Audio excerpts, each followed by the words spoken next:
The countdown is well and truly underway for the next big event in Hong Kong racing, FWD Champions Day. And as it draws closer, the pieces of the puzzle are starting to slide into place quite nicely. Here's what's coming up on Hong Kong Direct this week. And we'll be looking at how the locals are shaping up, heading towards Champions Day. Some of them were out on the track on Monday for a big card at Shard 10, and we've found out who they'll be facing, including Golden 60 and Southern Legend, plus a raft of challengers from Japan.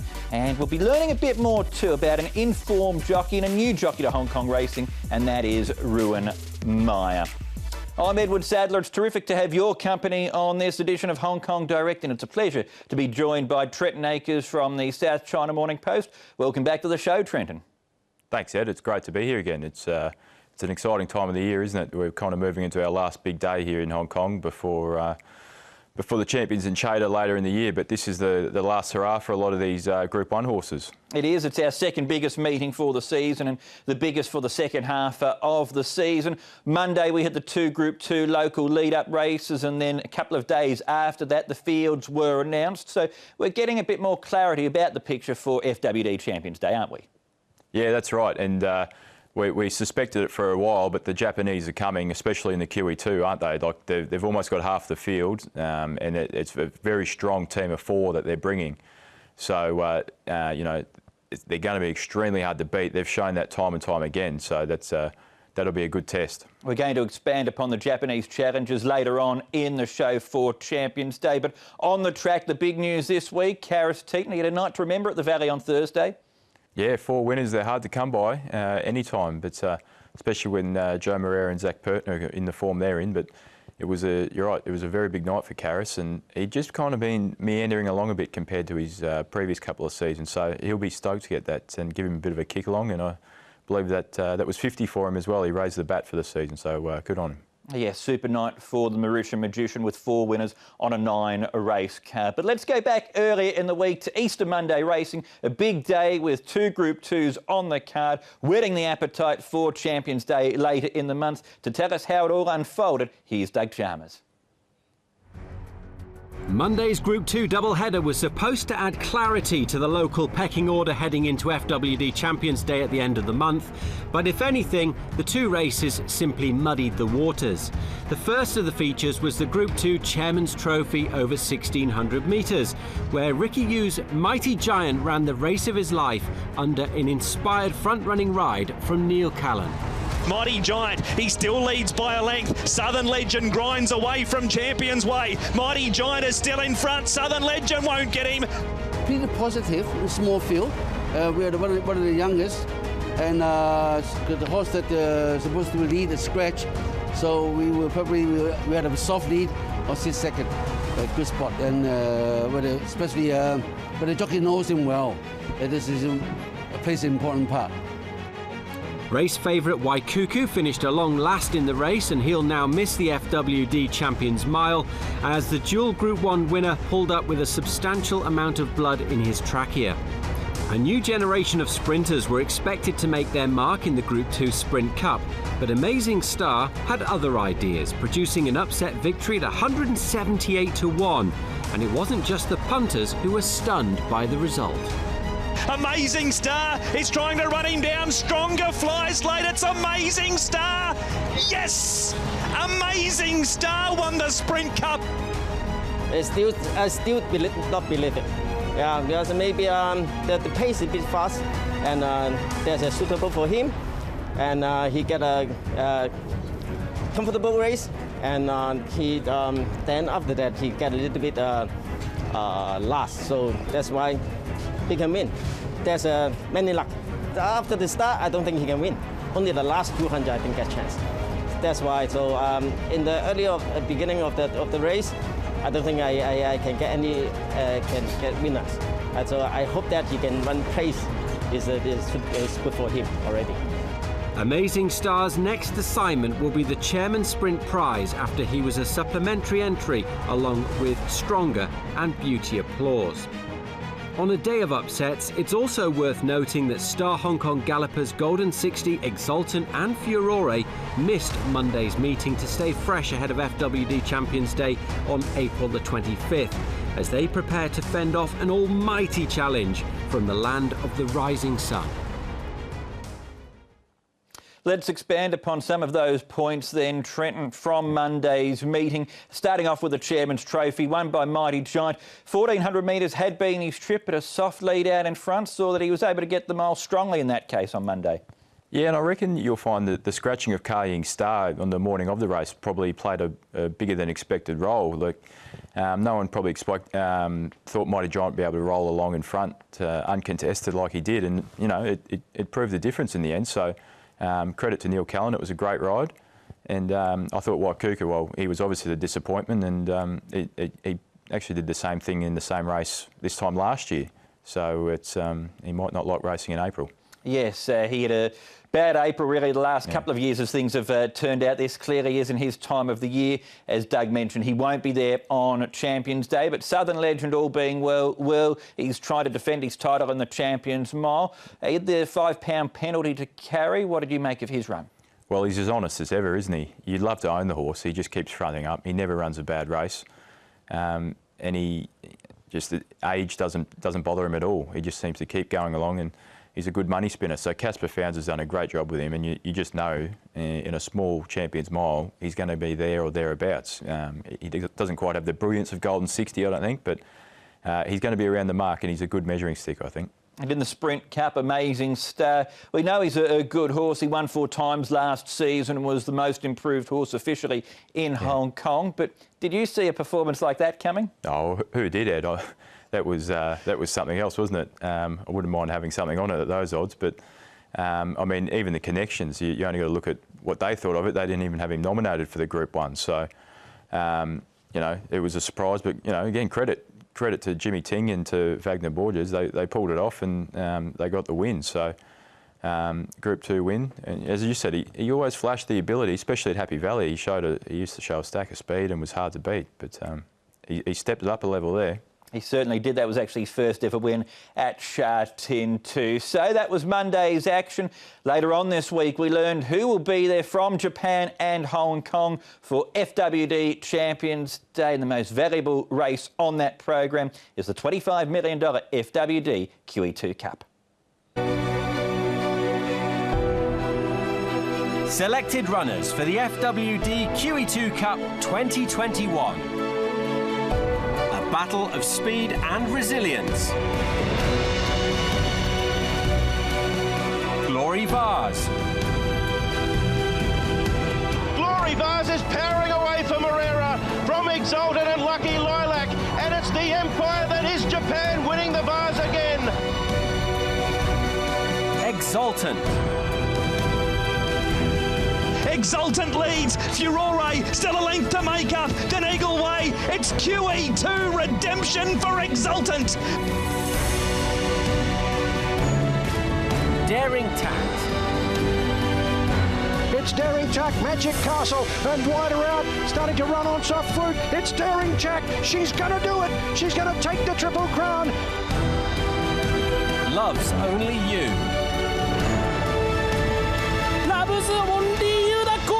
2着ステイフーリッシュ、3着ダンビュライト、4番ラブゾーンリーユー、支持を集めてオークス。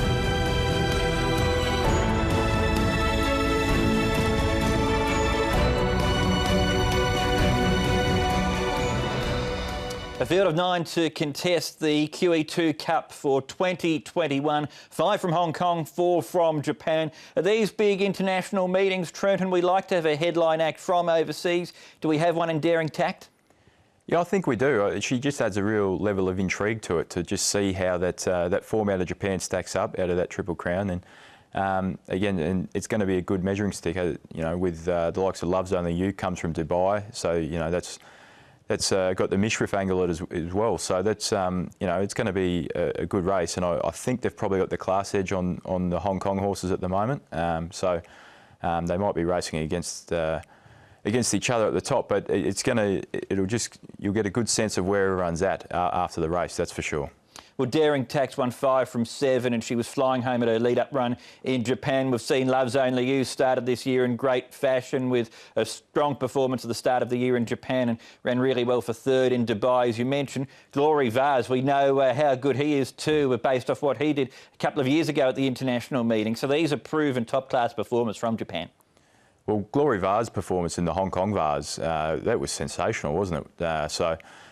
If he can drop back to 2000 and do it again, we know he likes to come here, and you know he obviously likes Sha Tin, so be very hard to beat, I would have thought.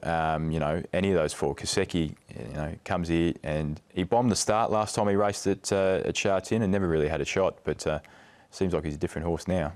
Yeah, he put in a terrific performance really in the Japan Cup, and he's been game on so many other occasions in some of their top-class races there. What about the local hopes then, Trenton? Exultant is trying to defend his title. Is he going as well, or does Furore now have his measure for the middle distance races here? You get the sense there's a changing of the guard, don't you, within the Hong Kong horses. I think Furore has probably just got him.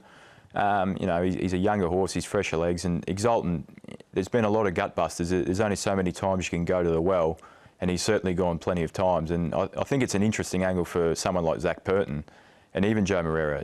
You know, they were offered Japanese rides in the race, but they stuck fat with the local horses. You know, Exultant's been so good to Zach, so you can kind of understand why he's done it. But yeah, I think Furore's probably got him in a match race between those two at the moment, but you can't really ride him off Exultant. He's been so good for so long, hasn't he? He has indeed, yes. He's been a star middle distance and staying horse here in Hong Kong for the last few seasons. So that's a look then at the QE2 Cup coming up in just over a couple of weeks' time. After the break, we'll be looking at the Chairman's Sprint Prize, the Champions Mile, and we're going to catch up with Ruan Maia. Plenty more on the other side of the break here on Hong Kong Direct.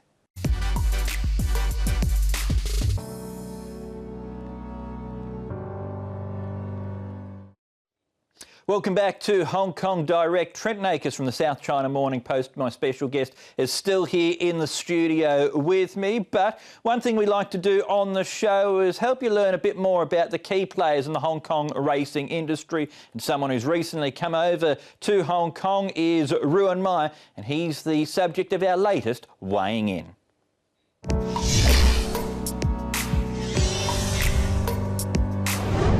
Hi everyone, I'm Ruan Maia, jockey from Brazil.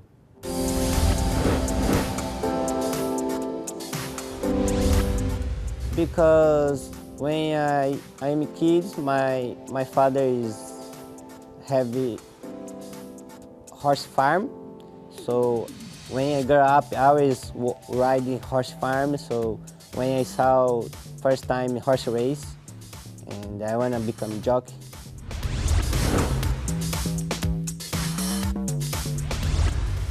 For me, I believe Aramayo in Singapore. I won the Crunch Mile. I love the ride I did. Gaia's weakened, but it's Count of Monte Cristo who's taken it up from Arameo in second. Sun Marshall's boxing on in third. Here comes Top Knight down the outside inside the furlong, but it's Arameo in front from Count of Monte Cristo. Top Knight is trying to finish off from Sun Marshall. It's Arameo in front, and a big win in the mile. Arameo, too good.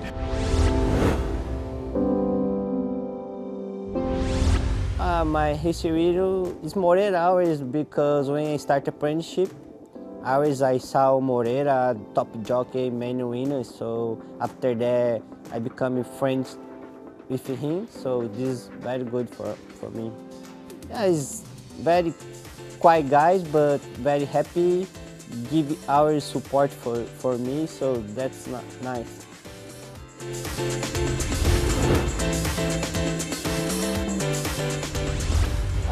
I love this soccer. My favorite team is from Brazil, Corinthians.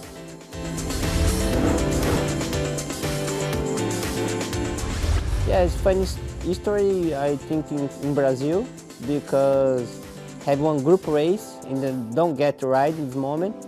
In the last minute, the trainer give one horse for me. Usually the horse no chance in the race. And I go forward in the race and the horse won the race. So this is very special, very nice. Yes, my lovely wife always follow me in any place when I go. so giving me all support. My family also always watch the race, pray for me, for keep work hard, and this is very important for me. Yes, always I look forward, I let the things come natural, but every jockey wanna be champion, every jockey wanna get many winners, so my goals, I look forward and I try my best to do good job in Hong Kong. Trenton, Hong Kong's renowned for being so tough and so competitive for the jockeys that come over to ride here. Ruan Maia's been here since the end of February. Probably took him a few meetings to get going, but he's had winners at 4 of the last 5 meetings, so he's building up that valuable momentum. Yeah, that's right, Ed, and it's a funny one. I spoke to him earlier in the week and he spoke about, he came from Singapore where he rode a stack of winners and, he's a 2-time champion jockey Macau, so he came to Hong Kong used to riding regular winners every week, week in, week out.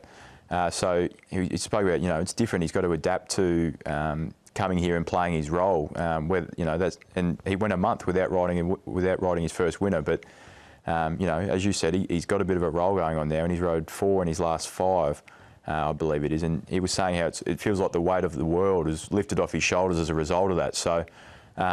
It's a big part here, coming here and adapting and learning the system. And if you're happy to play your role, where it's very hard to ride a stack of winners consistently. So he's doing a good job so far, I think. And he's certainly getting the support too. He's got 8 rides on an 11 race card coming up at Sha Tin on Sunday. Let's go back to the Group 1 action though. And the next race we're going to take a look at is the Chairman Sprint Prize, with a field of 13 to contest this contest worth $18 million. Down on Smash is back after winning the Hong Kong Sprint. Is he the one to beat, Trenton, after what we saw from the local sprinters on Monday? Oh, absolutely, for sure. Obviously, it was a huge loss losing Classique Legend and Hot King Prawn out of this race, so I think they would have served it right up to Down on Smash. But he's definitely the standout after seeing what he did at Sha Tin in December. I think, yeah, he'll be the one to catch, and he's going to start a deserved favourite. What about the local contingent then? Do we go for a horse like Wellington to bounce back? You get to cover a bit of ground on Monday. Or Jolly Banner, Ratton, they were both close to Down on Smash in December. Who's your pick of the local sprinters? To be honest, it's probably Ratton. I couldn't go to Wellington with any confidence after his last run. I thought it was just, he was wide, you're right, but I just thought it was a touch disappointing. And he's still young, so we'll give him time. But Ratton, he does fly fresh, and he did miss the Group 2 race, so he'll come into it fresh. Jolly Banner, look, he's getting on a bit with age, but you can't knock his second in the Hong Kong Sprint behind Down on Smash. So again, he's also coming in fresh. So that will be an interesting little angle to see how those horses who are coming in just for the Group 1, how they stack up. The local hero, of course, is Golden 60. He's trying to make it 14 wins on end, and he headlines the field, an all-Hong Kong field for the FWD Champions Mile. After his win in the Gold Cup, Trenton, there was a lot of talk about whether he'd go towards the QE2, whether he'd come back to the mile. Have the connections made the right choice to go for the mile? Oh, absolutely. You look at that field, and it's he's beaten these horses before. And he should beat them again. He's going to start a very short favourite, and I think the QE2 would have really tested him. He seems to have more brilliance at the mile, I would have thought. He's got that explosive turn of foot, and he just always seems to be running on fumes when he races over 2,000 metres. So I think they would have really pushed him, whereas this Champions Mile, it's his for the taking. So I think it's a pretty wise move at this point. Southern Legend's trying to defend his title in the race. He upstaged the last champion miler in Beauty Generation in this race last year. Sky Darcy, Healthy Happy represent the 4-year-old crop. They won the Derby and Classic Cup in the 4-year-old series respectively. Who's the main threat to Golden 60 here? Oh, look, with no Waikuku, it's probably Southern Legend. He's the only one I think that's been there and done it and shown that he can perform at that level. I've got no doubt something like Sky Darcy will probably get there eventually, but just coming out of a real gut-busting Derby run, there's probably a few question marks there whether he's got the absolute brilliance to go with Golden 60, who can run off a fast tempo, off a slow tempo. It doesn't bother him. He sits anywhere in a race and he adapts, and he just wins. He's a winner. So, he'll be very hard to beat. So that's a sneak peek into what we can look forward to for FWD Champions Day at the end of April. 3 Group 1 contests worth a combined $63 million. In the more immediate future, we've got a massive 11-race card coming up at Shah Tin on Sunday afternoon. We're back to the Valley on Wednesday night, and then Saturday afternoon racing on the 17th of April. Trenton, as far as Sunday's card is concerned, for me, what I'm most looking forward to, Courier Wonder and also Fantastic Treasure, they're both 2 from 2. They look like really exciting young horses on the scene here in Hong Kong. I think you're right. Courier Wonder, I mean, he's at a rating of 80 after 2 starts. That's almost unheard of. That's really good stuff. And you know, you speak to Joe Moreira, you speak to John Sires, and there's a bit of confidence there that they're a bit excited about him. So he could very well be the next big thing in Hong Kong racing, and he's got just talent to burn, and it's pretty exciting. And you're right, Fantastic Treasure, I reckon he's a 4-year-old prospect next year. Watch out for him in the Classic Mile, because he's got a great turn of foot, and he travels very nicely. So I know David Hayes and Chad Schofield are very keen to get him up in trip. OK, we're out of time on the show. Trenton, thanks so much for joining us. All the best for what lies ahead leading into a big few weeks of racing here. Thanks, Ed. You too. Thanks to Trenton Akers from the South China Morning Post for joining me here on Hong Kong Direct. So it's Japan versus Hong Kong for Champions Day this year. The QE2 Cup's a race they've got a great record in, and it all started off in 2002 with Asian Preston, the first of his wins in this big race. Enjoy a look back at this event, and we'll see you at Shah Tin on Sunday. Idle at a big price, doing it well at the 600. Off the bridle, second, Helene Vitality. Okawango's travelled well. Grandira comes on. Agnes Digital pushed on. Universal Prince peels out. Rebel Leader tries to go with him. Olympic Express getting the runs through for Hong Kong between them. Grandira went to the front from Okawango. Olympic Express stays on. Universal Prince, Agnes Digital, and here comes Asian Preston again. He's doing it all over again. Asian Preston comes after Grandira. Agnes Digital goes with him. It's the Japanese 1-2. Asian Preston. Agnes Digital doesn't want to be beat. Asian Preston in front. Getting home late Indigenous. Asian Preston wins it. Indigenous flew late in a photo for second with Agnes Digital.